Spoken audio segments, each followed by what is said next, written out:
Impiété, corruption, jeu d'argent, irrespect du père, proxénétisme et prostitution, mensonge, ruse, fuite, meurtre, trahison, vol, luxure, voici quelques-uns des thèmes qui parsèment l'œuvre Manon Lescaut, publiée par l'abbé Prévost en 1731. Le roman commence ainsi. Lors de la rencontre entre le chevalier et Manon, le narrateur voit tout de suite la noblesse en eux, il veut les aider. Hélas, Manon se retrouve accusée et envoyée en Amérique. Il la suit. 2 ans plus tard, le narrateur revoit le chevalier qui fait le récit de ce qu'il a vécu pendant ces 2 années-là. La rencontre a lieu quand l'un et l'autre s'apprêtent à entrer dans les ordres et Manon, à ce moment-là, a 16 ans. Ils découvrent ses désirs. Ils vont fuir ensemble. Ils vivent à Paris, mais son père le convoque. Elle est infidèle. Comme il veut retourner à Paris, il enferme son fils 6 mois, puis il va au cloître. Le chevalier suit son ami Tiberge pour entrer au séminaire de théologie. Il s'y montre assidu pendant 1 an à Paris, puis il la revoit. Manon a 18 ans. Ils s'aiment toujours. Le chevalier quitte le séminaire. Manon quitte l'homme qui l'entretient, au profit d'une maison à Chaillot. Très vite, il se retrouve ruiné. Le chevalier pourvoit aux besoins du couple au jeu contre la vie de Tiberge. Ils sont volés, ils sont ruinés. Le frère est de nouveau proxénète, mais cette fois avec succès. Le temps de son séjour en province, son protecteur offre un toit à Manon et au chevalier, qui est présenté comme le frère de Manon. Elle cède aux instances du chevalier, prend les bijoux et l'argent, puis il fuit. Mais il se retrouve arrêté et séparé. Le chevalier feint le repentir. Plusieurs mois s'écoulent. Il est fou quand il apprend que Manon est enfermée. Il fuit. Il la fait sortir. Le frère est abattu dans la rue. Le couple se réfugie à l'hôtel Chaillot. Et c'est ainsi que s'achève la première partie du roman. Pour la deuxième partie du roman, attention, je vais donner des détails, je risque de divulgacher toute l'œuvre, alors si vous n'avez pas encore fini votre lecture, c'est le moment d'interrompre cette vidéo. La deuxième partie commence, le chevalier des Grieux a 20 ans. Un bonheur de plusieurs semaines s'est écoulé jusqu'à l'arrivée du fils de celui qui les fit enfermer. Il est désolé pour son père, et Manon lui plaît. Ils veulent le voler, lui aussi. Mais Manon part avec ce fils et donne à son amant, en échange, une autre femme. Il se débrouille pour la voir. Il éprouve de la rage, puis de l'amour. Elle prétend une feinte pour gagner plus.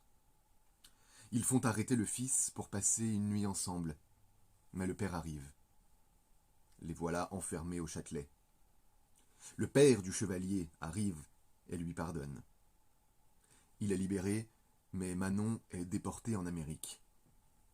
Après une attaque ratée du convoi, le chevalier s'offre pour l'accompagner. Les amants se retrouvent.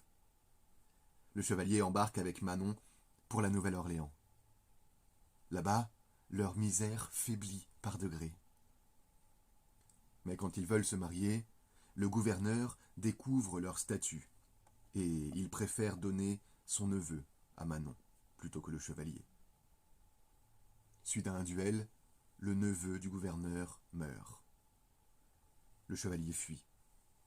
Au réveil d'une nuit passée à l'extérieur, Manon meurt. On apprend alors que le neveu a feint la mort. Il fait rattraper le fugitif pour le sauver et il obtient sa grâce au procès. Le chevalier rentre en France et dans la religion.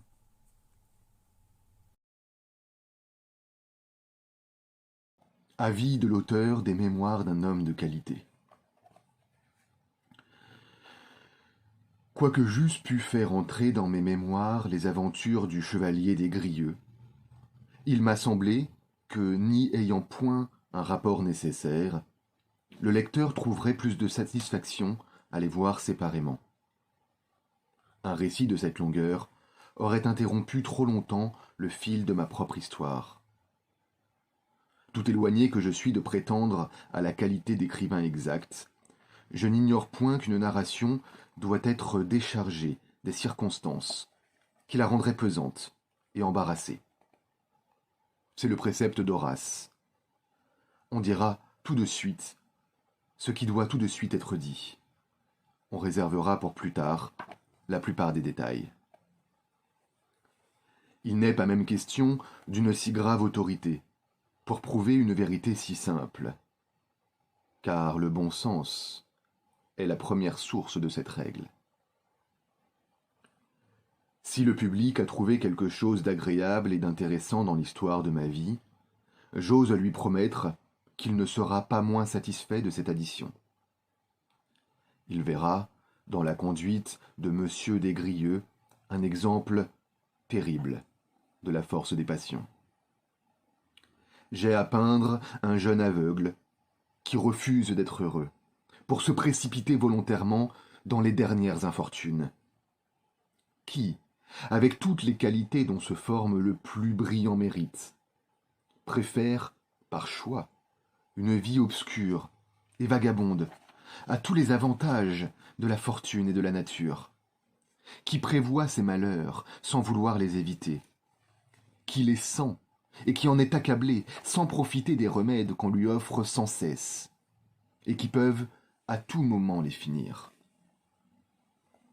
Enfin, un caractère ambigu, un mélange de vertus et de vices, un contraste perpétuel de bons sentiments et d'actions mauvaises. Tel est le fond du tableau que je présente. Les personnes de bon sens ne regarderont point un ouvrage de cette nature comme un travail inutile. Outre le plaisir d'une lecture agréable, on y trouvera peu d'événements qui ne puissent servir à l'instruction des mœurs. Et c'est rendre, à mon avis, un service considérable au public que de l'instruire en l'amusant. On ne peut réfléchir sur les préceptes de la morale sans être étonné de les voir tout à la fois estimés et négligés. Et l'on se demande la raison de cette bizarrerie du cœur humain, qui lui fait goûter des idées de bien et de perfection, dont il s'éloigne dans la pratique. Si les personnes d'un certain ordre d'esprit et de politesse veulent examiner quelle est la matière la plus commune de leur conversation, ou même de leur rêverie solitaire, il leur sera aisé de remarquer qu'elle tourne presque toujours sur quelque considération morale. Les plus doux moments de leur vie sont ceux qu'ils passent, ou seuls, ou avec un ami, à se entretenir à cœur ouvert des charmes de la vertu, des douceurs de l'amitié, des moyens d'arriver au bonheur, des faiblesses de la nature qui nous en éloignent, et des remèdes qui peuvent les guérir.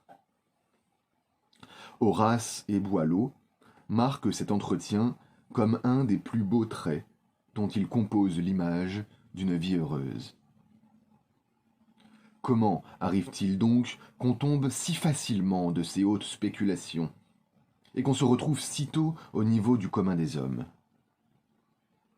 Je suis trompé si la raison que je vais en apporter n'explique bien cette contradiction de nos idées et de notre conduite.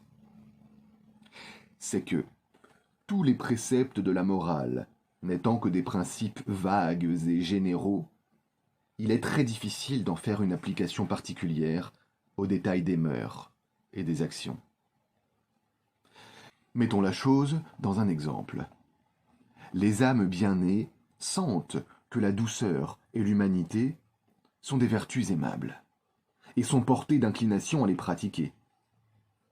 Mais sont-elles, au moment de l'exercice, elles demeurent souvent suspendues. En est-ce réellement l'occasion? Sait-on bien quelle en doit être la mesure? Ne se trompe-t-on point sur l'objet? Sans difficulté arrête. On craint de devenir dupe en voulant être bienfaisant et libéral, de passer pour faible en paraissant trop tendre et trop sensible. En un mot, d'excéder, ou de ne pas remplir assez des devoirs qui sont renfermés d'une manière trop obscure dans des notions générales de l'humanité et de douceur. Dans cette incertitude, il n'y a que l'expérience ou l'exemple qui puisse déterminer raisonnablement le penchant du cœur.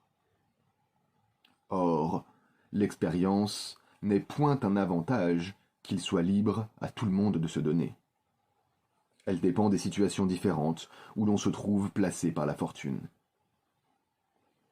Il ne reste donc que l'exemple qui puisse servir de règle à quantité de personnes dans l'exercice de la vertu. C'est précisément pour cette sorte de lecteur que des ouvrages tels que celui-ci peuvent être d'une extrême utilité. Du moins, lorsqu'ils sont écrits par une personne d'honneur et de bon sens.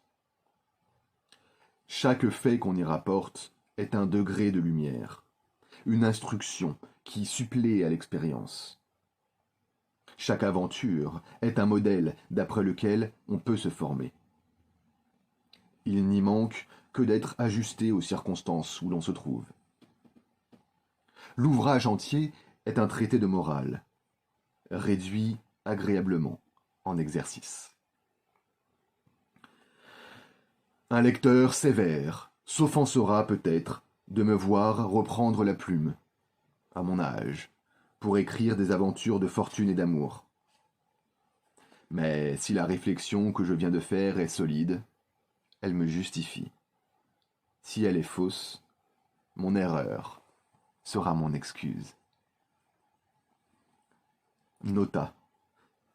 C'est pour se rendre aux instances de ceux qui aiment ce petit ouvrage qu'on s'est déterminé à le purger d'un grand nombre de fautes grossières qui se sont glissées dans la plupart des éditions.